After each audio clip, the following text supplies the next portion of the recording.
In these problems, we'll be multiplying integers. Remember, these are different rules than the ones for addition and subtraction. I wrote the rules on the side, which you should do when you get the test. Positive times a positive is always a positive, and negative times a negative is always a positive. Basically, when the signs are the same or when there's agreement and you're multiplying, the answer is always positive. A negative times a positive is always a negative, and a positive times a negative is always a negative. When the signs are different, the answer is always negative when you're multiplying. Let's do the problems on the side. 9 times 3. Because there's no sign in front of the 9 or 3, it means they're positive. A positive times a positive is a positive, so 9 times 3 is positive 27.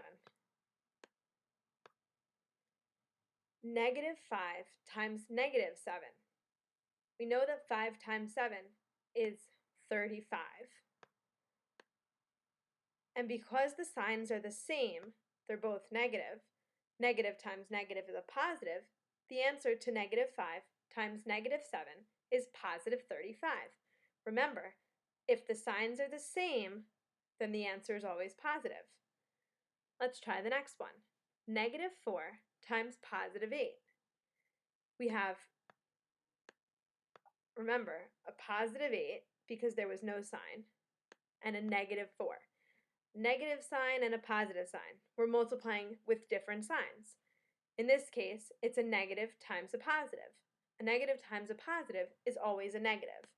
And 4 times 8 is 32. So the answer is negative 32. In the last problem, we have positive 2 times negative 9.